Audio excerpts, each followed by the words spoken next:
Working from home means every day is bring your kid to work day. And if you don't have the right tools and mindset to balance work and family responsibilities, you may end up throwing in the towel. Black Moth Radio gives you the upper hand in starting and managing your ideal lifestyle while creating your own business, doing what you do best, and doing it from home. So, grab the nearest ink pen and prepare to take notes, because this show is packed with discoveries, tips, and experiences to help you through your journey. Let's begin with our host, Robin Bull. Hey everyone, and welcome to Black Moth Radio. It is Thursday, August 31st, 2017. And, the place where it's always bring your kid to work day because we all work from home. So, since it's Thursday and haven't been on for a while because of vacation and all that good stuff, I thought I would prepare a little something for you guys. I had various ideas, but what I ended up going with was work from home ethics and etiquette.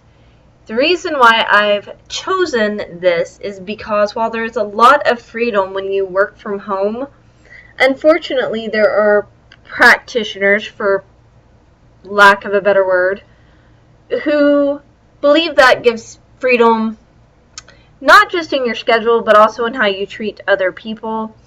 And in reality, working from home is really no different than running a traditional small business or being an entrepreneur.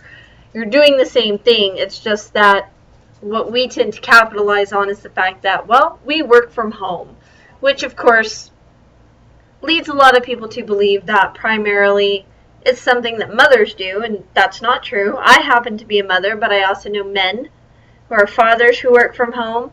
I also have friends, male and female, who work from home and they don't have kids. So it's really important, though, that we discuss ethics and etiquette because, like I said, it seems like that's missing in a lot of the interactions that I've had, particularly lately. So let's go ahead and start with a list of ethics. And it's important to note with ethics that they're subjective. I realize that ethics broadly can be associated with right from wrong. And while that's great, we have to always keep in mind that different cultures are going to have different ideas of what's right and wrong. And so I would advise that you look at your own ethics, what you believe should or should not be done from your own business perspective, from your cultural perspective, from your own moral perspective. Ultimately, what it tends to boil down to is the golden rule, treating people how you want to be treated. But like I said, went ahead and made a list. The first one is make sure that you are abiding by city, state, and federal laws, because a lawsuit really is the last thing you want or need to deal with when it comes to your work from home business. For instance, did you know that in some small towns, you can't run certain types of businesses out of your home? So when you're in business, what you need to do, or when you're thinking about going into business and running it out of your home, you really need to do that research. Talk to your town hall or your city hall or Chamber of Commerce. They are really great. They can usually answer your questions. Some cities or states may actually require you to have a certain type of license to run a certain type of business out of your home. Make sure that you do abide by city, state, and federal laws. It doesn't matter if you think the law is stupid or that you shouldn't have to abide by it because your business is smaller. It's always wise to err on the side of caution because, like I said, the last thing that you really need is to end up in legal trouble. Number 2, respect client confidentiality. You may or may not sign an NDA with your client. Even if you don't, always remember the golden rule and treat others how you want to be treated. If you want to share something related to their project, maybe you want to share a photo out on social media and there's something in it that could identify the client or what they're working to achieve. Maybe you're a project manager and you're helping a client with a project, and so you'd like to talk about some of the specifics that you're using. Make sure that you talk to them about it first. Get their permission. If they say no, they're not comfortable with it, don't do it. Number 3, be honest and upfront with clients and potential clients. No one likes a liar. Number 4, be respectful with your words and actions towards your clients and prospective clients. Not everyone that you work with is going to be a good fit. You can part ways amicably. I've done it before. Anyone can do it. You have to remember, the entire world is watching you, especially if you're posting on social media. So everything you say and do, even on your personal accounts, is subject to scrutiny. While you're free to say what you want, you're not necessarily going to be free of the consequences. And so keep that in mind. You know, there's a big difference on social media where you're talking about different strategies on how to deal with someone who's difficult, and calling someone out and, you know, bad-mouthing them or something to that effect. That can really look poorly on your business. And if you go over to lawyerist.com, or even just Google lawyerist.com Robin Bull altogether, you will find the page that lists the articles that I've written for Lawyerist. You'll actually find an article about how to handle angry clients, difficult clients. And what you'll find is that the information, you know, you can use it to deal with, you know, the clients that you have when you work from home. It's not just clients that come into a lawyer's office. So please keep an eye on your social media. And I'm not saying that you necessarily need to filter yourself totally. I am just saying to always keep your vision of how you want people to see you as a professional. Always keep that at the forefront of your mind. And you can express things that are different. You can express things that don't necessarily go with the mainstream. There's just a big difference in doing that in a way that's appropriate and doing it in a way that attacks other people. So that was number 4. Number 5, be honest in your advertising or in your description of services. Number 6, stay away from slang words and misleading phrases. Stay away from words like guru. Stay away from words like master, like, you know, you're a master at SEO, or you're an SEO guru. I use those as examples all the time because they're misleading to people who don't understand SEO and how it works. So if you don't understand how it works, I do have a webinar over on sellfy.com/therobinbull where you can learn a little bit about the process, and, you know, if nothing else, you'll be able to have an educated conversation at that point with an SEO professional. But what I'm getting at here, using SEO as an example, there is no overnight magic with SEO. You could have the best keywords in the world, but where you fall in the search engine rankings, that takes time to develop. If you want to be on the first page, you have to have more than just keywords. You have to be updating the page on a regular basis. You need to be providing content that people actually want to read. And it doesn't happen overnight. The only way you're going to get on page 1 of Google overnight, or any other web browser or web search engine result on page 1, is if you pay for an ad. But as far as organic ranking, you don't get there overnight. It takes a lot of time. So when people use words like guru or master, the running joke, at least in my household, is now I know I'm dealing with someone who has no freaking clue what they're talking about. Because there's no way to master something that constantly changes. SEO, for instance, changes every few months. Best practices change at least once a year. So just keep that in mind and use words that your clients and potential clients will understand. And you'll find that's also important because it won't overwhelm potential clients. They'll be able to reach out to you and talk to you about what they need. And you may see more business as a result. Number 7, deliver on time every time. The only exception to this rule is if you're delivering the project early. Do not be late. Don't. Drives me crazy when people blow through deadlines because, oh, well, it shouldn't matter. Well, it does matter. It matters to the client a lot of the time. People don't want to sit around and wait for their projects. Number 8, clear, concise, and professional communication with clients, potential clients, former clients, and other providers. Why? Well, with clients and potential clients, pretty easy to figure that out. You want to have clear, concise, and professional communications because you want to form and keep a good impression. With clients, potential clients, and former clients, you don't know who they know. Even former clients may refer you out in the future, but only if they think that you're a good fit. And the only way they're going to think you're a good fit is through the way that you communicate with them and, of course, the projects that you worked on. To make sure that you have professional communication with other providers. Nothing irritates me more than finding someone that I send overflow work to and they don't respond to their emails. They don't respond to text messages, and then they get upset because I've decided to go with somebody else at that point. Always have professional communication standards in place. Number 9, use contracts that are fair to everyone involved. Number 10, stay committed to education. Number 11, stay committed to excellence. And number 12, uphold all of your promises and agreements. I don't care if you've made those to clients, potential clients, or other professionals. If you say that you're going to do something, make sure that you do it. And then we have work at home etiquette, which still falls into the whole golden rule segment. I have 5 tips for you. Number 1, act like a professional. I realize we live in the information age and people want everything right now.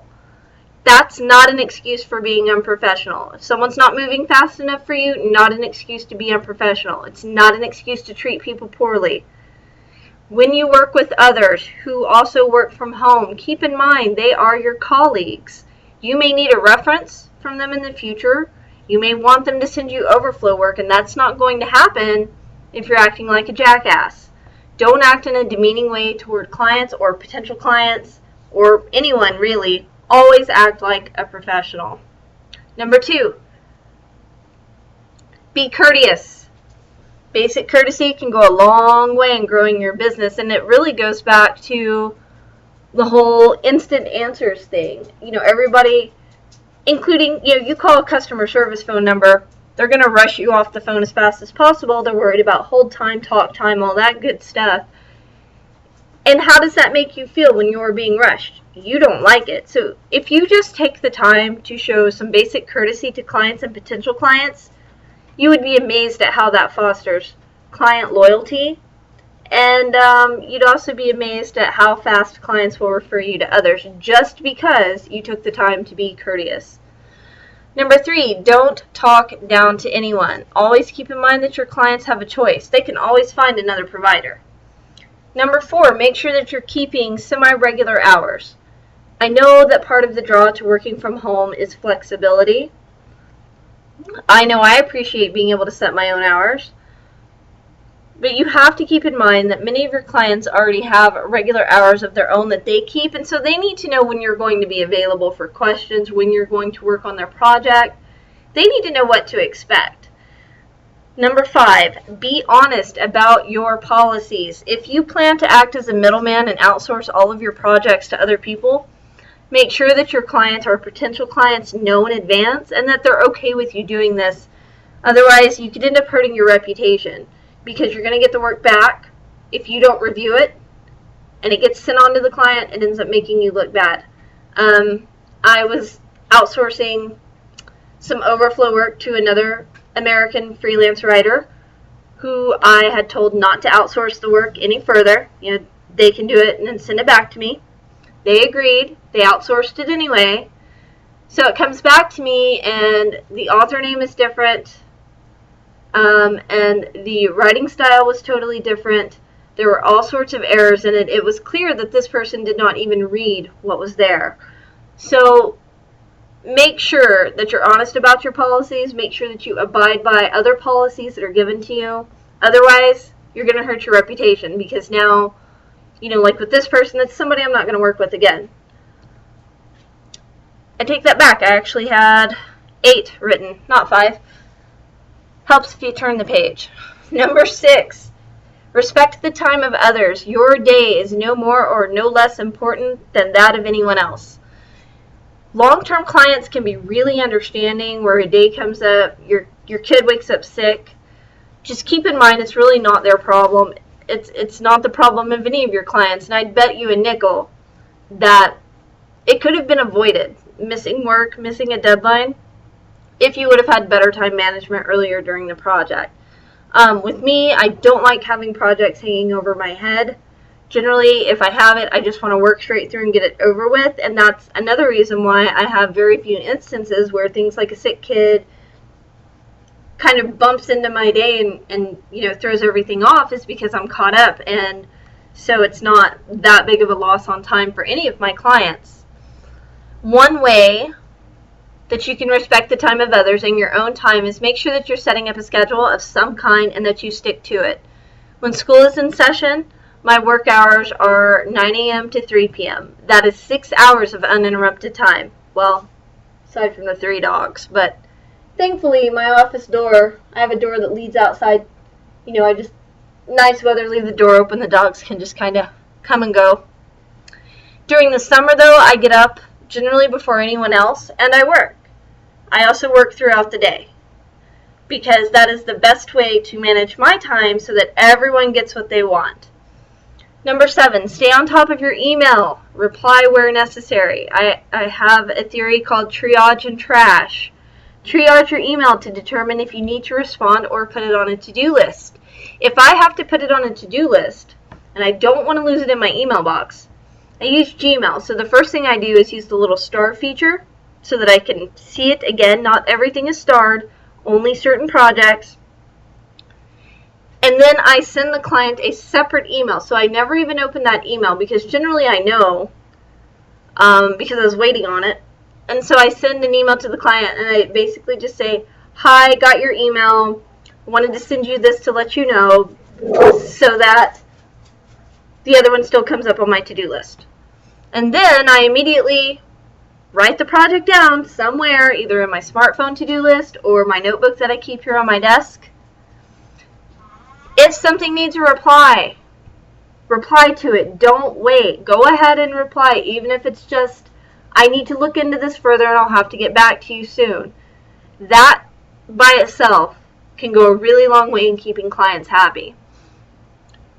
And then trash what you don't need. Just get rid of it. Because clients and other people you work with shouldn't have to wait days or weeks to hear back from you because you lost an email. And I know that sometimes lost emails do happen. Gmail and other email providers aren't necessarily reliable 100% of the time. I've had clients that have sent me stuff that I've never gotten. So it's always important to remember that stuff happens. But at the same time, from my experience and working with others who work from home, especially people who want to work from home, they lose so much time in their email and they forget about things they need to respond to because they can't find it anymore. So, or like a few weeks ago, somebody that I was working with told them I wasn't going to need a certain set of posts because I was going on vacation. I did not hear back from them all week to confirm whether or not they got it. And eventually I had to email them again and ask about it. I shouldn't have to do that. Your client should not have to ask you twice in an email about something unless, like I said, something has come up, there's a hiccup, and the email legitimately was not delivered, which in my instance wasn't the case. It was oh, I forgot to respond. So respond right away, then you don't have to worry about it. Number 8, understand your responsibilities and uphold them. If a client or other work from home professional sends you a project, make sure you're on the same page about what needs to be done and when the project needs to be delivered. Ask questions if necessary. When they tell you exactly what they need done, adhere to it. And I've already said this once, but I'm going to say it again. If they say don't outsource it, do it yourself. Anything less than upholding your responsibilities is just another form of dishonesty. So, there you have it. You have 12 work from home ethics, and you have 8 little rules of etiquette for working from home, all of which, as you can tell, revolve around two things: the golden rule and keeping your clients happy. So, that's all I have for you today. Make sure that you go over to sellfy.com/therobinbull, and make sure also that here on the Podbean website that you subscribe and you're sharing, and watch here in the near future for more of the paid podcasts where I talk more in depth about how to get started in freelancing. It doesn't really matter what your field is. I, of course, will be using writing as my main example because that's the field I belong in, but I'm sure that you'll find the tips helpful regardless. Make sure that you head over to confessionsfromthecouch.com and sign up for our email list, and you will get notified of any new posts. And if you have questions, comments, concerns, or if you want to submit an anonymous confession for confessionsfromthecouch.com, you can head on over to facebook.com/therobinbull and send it through Messenger. That's all I have for today. I'll talk to you guys soon. Hopefully, you're walking away from this podcast with a plan to implement the tips you've heard, a great attitude, and you subscribe to Black Moth Radio to ensure that you never miss any of the goods. Whether you're a hopeful work-from-home freelancer or you're well settled into your work-from-home lifestyle, we hope you've learned something that you can use. If you're ready to know more about the work-from-home lifestyle, check out sellfy.com/therobinbull. Questions, comments? Let Robin know by going to facebook.com/therobinbull or confessionsfromthecouch.com. Thanks for listening. Join us next time and keep learning.